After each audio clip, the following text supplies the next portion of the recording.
Research centre Hoshiarpur. घर नौवें हो ग्रह कोई बैठा, बुध बैठा जड़ साथी हो, ऋण पितर उस घर से होता, असर ग्रह सब निष्फल हो। सब ग्रहों के जो प्रभाव हैं वो निष्फल हो जाते हैं, वो ग्रह अपना प्रभाव दे ही नहीं पाता अगर ऋण पितर का कोई ऐसा बन गया हो जिस ग्रह का भी, और बुध उसकी जड़ में बैठा हो। और होता क्या है कि कई बार लोग कहते हैं कि भाई मैंने बहुत सारे उपाय किए, कोई काम नहीं कर रहे, और बहुत सारे ज्योतिषियों को दिखाया, उसका कोई फ़ायदा नहीं हुआ। तो जब तक जड़ ना पकड़ें, जड़ को ठीक ना किया जाए किसी ग्रह की, तब तक वो पूरा फल अच्छा नहीं देती है। तो कई बार क्या होता है कि पूर्वजों के जो पाप कर्म हैं वो भी बुरा प्रभाव डालते हैं, मगर अपने खून के रिश्तेदार, किसी के दादे परदादे ने कुछ किया हो और वो भुगतना पड़ता है आगे उसके खून के रिश्तेदारों को। और पितृ ऋण जो होता है इसका उपाय भी बहुत मुश्किल है। अगर असली लाल किताब में देखा जाए तो 43 हफ्ते उपाय करने के बारे में कहा गया है। जो उपाय मैं आज बताऊंगा कि अगर बुध किसी ग्रह की जड़ में बैठ जाए, और जड़ क्या होती है और उसका क्या उपाय करना चाहिए और उसको कैसे ठीक किया जा सकता है, मगर 43 हफ्ते के लिए उपाय करने को बताया गया है। सबसे मुश्किल काम है, क्योंकि जब कोई भी रास्ता नज़र ना आए तो ये उपाय भी करना चाहिए, जिससे कि वो उसकी जो बंद नाली है उसमें रोड़े अटके हुए हैं वो खुल जाएगी। और खाना नंबर 9 में इसकी बुनियाद, भाग्य की बुनियाद जो है मानी जाती है कि खाना नंबर 9 से हम जो भी ग्रह आ जाए उसको देखते हैं कि उसकी जड़ में तो नहीं बैठ गया कोई, और कुंडली में कोई भी ग्रह सोया हुआ हो और खाना नंबर 9 में ही आ जाए जब वर्ष फल में, जैसे यहाँ पर कोई ग्रह है तो यहाँ पर कोई ग्रह ना हो तो इसका मतलब ये ग्रह सोया हुआ है, शादी के बाद जागेगा। यहाँ शुक्र का घर है तो 25 साल के बाद उसमें जागृति आएगी, मगर जब वर्ष फल में वो भाग्य स्थान में आ जाए तब भी जाग जाता है। खाना नंबर 9 को बुनियाद कहा गया है। कुंडली में कोई भी ग्रह सोया हुआ हो तो यहाँ पर आ जाए तो जाग जाता है, खुद ही जाग जाता है। और इस घर से रवि और चंद्र जो है उल्टी दृष्टि से तीसरे खाने को भी देखते हैं। वैसे तो बुध सिर्फ 12 में से छठे को देखता है, शनि यहाँ से उल्टी दृष्टि से दूसरे घर को देखता है छठे से, मगर यहाँ से भी अगर सूर्य और चंद्रमा बैठे हों तो वो उल्टी दृष्टि से ही देखते हैं। खाना नंबर 9 के ग्रह जो हैं इसके संबंधित चीज़ों का तिलक लगाने से काफ़ी फ़ायदा होता है। ये मेरा तजर्बा है, और असली लाल किताब में भी ऐसा लिखा गया है कि जहाँ पर अगर सूर्य बैठा है तो सूर्य की जो अशियाँ हैं उनकी अशियों का, उसके साथ संबंधित अशियों का तिलक लगाना चाहिए। अब करते हैं पितृ ऋण की बात। सबसे पहले बुध की ताकत को समझ लें। बुध जिस ग्रह की जड़ में बैठ जाए, जितने मर्जी उपाय कर लो, जब तक वो उपाय ना किया जाए जो कि लाल किताब में असली में लिखा गया है, तब तक कोई फ़ायदा नहीं होता। सपोज कर लो, जड़ कहाँ से देखते हैं। किसी व्यक्ति का 9वें घर में सूर्य है तो उसकी जड़ 5वें घर में है। अगर 9वें घर में सूर्य बैठा है तो 5वें घर में अगर बुध बैठ जाए तो समझ लो कि पितृ ऋण बन गया उसका। फर्स्ट स्टेज का, ये 2-3 स्टेजेस हैं पितृ ऋण की, मगर आज सिर्फ पहली स्टेज के बारे में, जो कि बहुत ही ज़्यादा महत्व रखती है, जिसको ठीक करना चाहिए। तो अगर किसी का सूर्य यहाँ पर बैठा है सपोज कर लो, तो उसकी अगर जड़ जो है वो 5वां घर है, राशि के अनुसार से जड़ देखते हैं। उसको क्या है कि अगर बुध बैठ गया तो सूर्य का हो गया पितृ ऋण। जब तक इंसान 43 हफ्ते किसी भी संडे को घर में यज्ञ नहीं करवाता, सूर्य का यज्ञ, सूर्य का गायत्री मंत्र का यज्ञ जो है नहीं करवाता, तब तक उसका जो है वो कोई भी सारे ग्रह जो हैं वो निष्फल फल देंगे, अच्छा फल नहीं दे सकते वो। इसी तरह से दूसरी बात करें, सपोज कर लो भाग्य स्थान से ही हमने देखना है सारा कुछ, कि यहाँ पर बृहस्पति बैठा है, बृहस्पति दूसरे में बैठा हो, 5वें में बैठा हो, 9वें में बैठा हो, 12वें में बैठा हो। और इसकी जड़ कहाँ पर है? 12वां खाना जो है, 12वीं राशि जो है वो बृहस्पति की है। तो उसमें देखना पड़ेगा भाई बृहस्पति अगर 12वें खाने में बैठ गया, किसी के बुध बैठ गया और बृहस्पति यहाँ पर बैठा है, तो समझ लो भाई उसको वो जड़ में बृहस्पति की बुध बैठ गया। अब बृहस्पति के लिए क्या है कि एक ही दिन कुल खानदान किसको कहते हैं?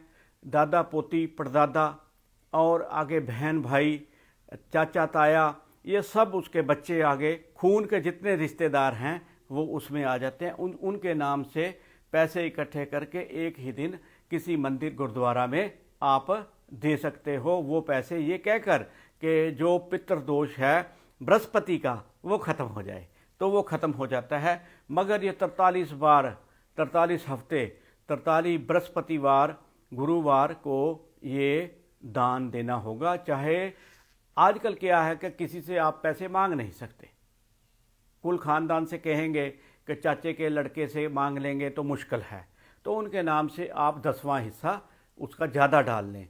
नंबर 1 रुपया आपने डाला अपना, तो 10 रुपये उसके डाल लो, और वो 43 हफ्ते आप उसको जो है वो दान में दे दो, किसी मंदिर गुरुद्वारा में, किसी भी धर्म स्थान में, जिसको आप ठीक समझते हो। और उससे क्या होगा, बृहस्पति यहाँ पर है तो उसका जो है पितृदोष उतर जाएगा। तीसरी बात करें, किसी का चंद्रमा यहाँ पर बैठा हो, अगर भाग्य स्थान में, भाग्य एक ऐसी चीज है जो कि इंसान को नीचे से ऊपर भी ले जाती है और ऊपर से नीचे भी ले जाती है। और चंद्रमा बैठा तो चंद्रमा की जड़ में बुध बैठा हो चौथे खाने में, चौथी राशि चंद्रमा की यहाँ पर राशि मानी जाती है। वैसे राशियां मिटा दी मगर खाना रखा, इसमें नक्षत्र मिटा दिए मगर खाना रखा कि खाने में उसी राशि का माना जाएगा जिस ग्रह का वो खाना है। जैसे चौथा खाना है, फोर्थ है, तो फोर्थ राशि जो है चंद्रमा की है। अगर यहाँ पर चंद्रमा है, यहाँ पर बुध आ जाए चौथे खाने में, तो कुल खानदान के नाम से एक ही दिन चांदी इकट्ठी करके, पैसे इकट्ठे कर लें, उसकी थोड़ी चांदी ले लें, वो दरिया में बहा दें, तब जाकर इसका असर खत्म होगा। नहीं तो वो दोष जो है वो वैसा ही रहेगा। इसके बाद अगर बात करें कि मंगल की, मंगल यहाँ पर हो किसी का बैठा हुआ और खाना नंबर उसकी राशि है 1 और 8वीं, पहले में और 8वें में अगर बुध बैठ जाए या बुध के साथ केतु भी बैठ जाए, तो समझ लो मंगल का पितृदोष हो गया। और कुल खानदान से पैसे इकट्ठे करके एक ही दिन अपने शहर से, अपने गांव से दूर आपको जाकर किसी चैरिटेबल डिस्पेंसरी हो, वहां पर फ्री की दवाइयां दे दो, तो मंगल का दोष जो है कट जाता है। इसके बाद अगर यहाँ पर शुक्र बैठा हो, शुक्र बैठा है, तो शुक्र का जो खाना है 2 और 7, 2 और 7 खाना नंबर है। और 2 और 7 में अगर बुध आ जाए, अगर शुक्र यहाँ पर है और दूसरे खाने में और 7वें खाने में बुध बैठ जाए, तो समझ लो शुक्र का पितृदोष हो गया, क्योंकि ये शुक्र की जड़ है। जड़ कहाँ पर है? दूसरे और 7वें खाने में। तो उसमें क्या होगा कि वो उसकी जो शुक्र है उसके चीज़ों से, लग्जरी से, उसके विवाह से, उसकी जो अच्छी अच्छी चीज़ें हैं, सज्जा की चीज़ें हैं, बढ़िया चीज़ें हैं, वो उसको लाभ नहीं देंगी। इसलिए ये उपाय करना जरूरी है। इसके बाद अगर बात करें कि बुध का भी तो दोष होगा कोई ना कोई, बुध का भी तो पितृदोष लग जाता है। तो बुध के पितृदोष के लिए बुध कहाँ का है? तीसरे खाने में या छठे खाने में अगर चंद्रमा बैठ जाए, तब जाकर बुध का दोष भी हो जाता है।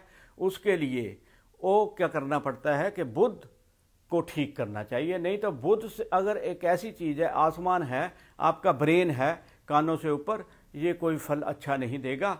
उसके लिए क्या है कि बुध को ठीक करने के लिए पीली कोडियाँ खून के रिश्तेदारों के हिसाब से 2 ले लें, हर एक की जितनी बनती है, या ज़्यादा ले लें थोड़ी सी, उसको एक ही दिन जलाकर उसका दरिया में बहा दें, तो इससे बुध का दोष जो है वो ख़त्म हो जाता है।